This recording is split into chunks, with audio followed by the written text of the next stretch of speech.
Today, we're diving deep into the past, exploring the absolute blueprints of our modern world.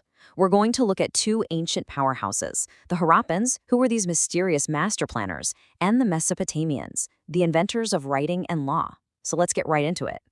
I mean, have you ever really stopped to think about it? How did people not just survive but thrive thousands of years ago without any of the technology we depend on every single day?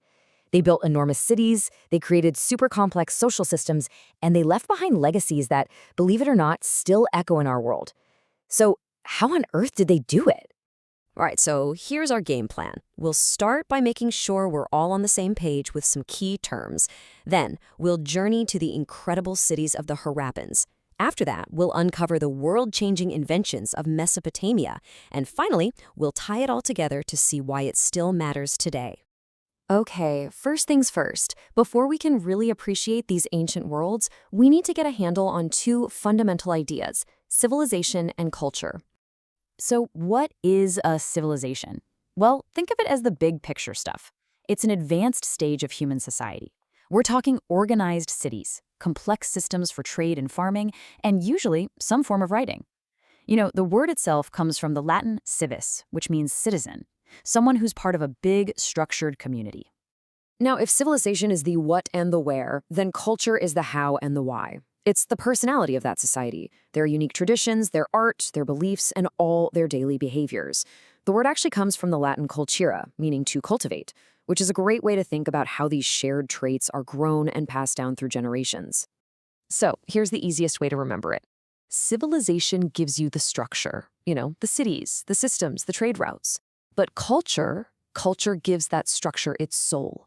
It's the unique art, beliefs, and traditions that bring it all to life. The two are totally connected.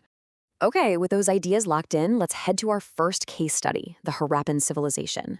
This society is just fascinating because of its incredibly advanced urban planning, which seemed to pop up almost out of nowhere in the ancient world. So, archaeologists literally stumbled upon this lost world back in 1921, when a man named Daya Ram Sani discovered the ruins of a city called Harappa. Just a year later, R.D. Banerjee found another one, Mohenjodaro. These finds proved that a super advanced civilization was flourishing in the Indus Valley over 4,000 years ago, somewhere between 2600 and 1900 BCE. And this is where things get really mind-blowing. The Harappan genius for organization is just off the charts. Their cities were so meticulously planned. They were usually split into two parts: a raised area called the Citadel for important buildings, and then a lower town where everybody lived. But get this, the streets were laid out in a perfect grid, and the houses were built from standardized, baked bricks. That kind of uniformity tells you there was a powerful central authority calling the shots. And, unbelievably, a lot of homes had their own private bathrooms. Here's a look at that citadel we were talking about. This raised, fortified area wasn't just for show. It was the administrative and religious heart of the city. It's where you'd find huge structures like granaries and great halls. And it's probably where the city's rulers or priests lived, literally looking down over the rest of the population. And their engineering was just wow. Almost every single house was connected to a citywide drainage system. And these weren't just open ditches. The drains were covered and even had manholes for cleaning. They built things like the Great Bath, a massive public pool for rituals, and gigantic granaries to store food. This shows a society that really cared about public health, religion, and planning for the future. But they weren't just engineers. They were also really gifted artists. This is just a tiny sample of their incredible craftsmanship.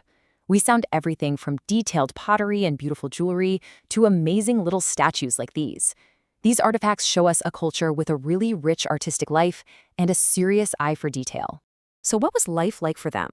Well, their economy was built on farming. They grew stuff like wheat and barley. But they also had huge trade networks that went as far as Mesopotamia.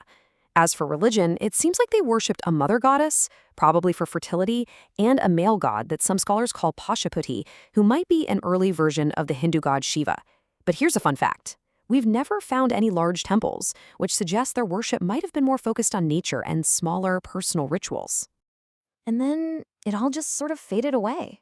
Around 1900 BCE, this amazing civilization went into decline. The big, bustling cities were abandoned. And the biggest question is, why? We still don't know for sure. The best guesses point to things like massive floods or earthquakes, maybe long-term climate change that messed up their farming, or maybe the Indus River itself changed its course.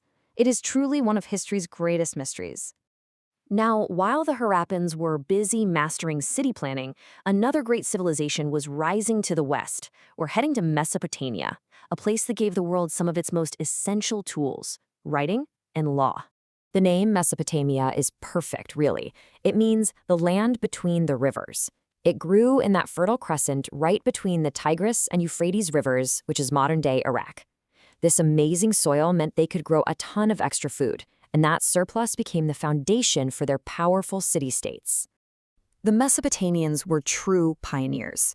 They gave us cuneiform, which was one of the world's very first systems of writing, and with it, they wrote down everything: history, myths, and even the world's first great work of literature, the Epic of Gilgamesh.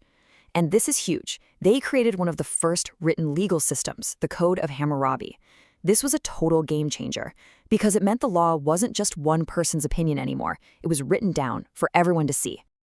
And this is what that revolutionary writing looked like. Pretty cool, right? Cuneiform was made by pressing a reed stylus into wet clay tablets, creating these distinctive wedge-shaped marks. This let them record everything from business deals and royal commands to laws and epic poems, preserving their entire world for us to study today. So we've seen the incredible planned cities of Harappa and the game-changing legal codes of Mesopotamia. But what does all of this actually mean for us, right here, right now? Let's bring it all home.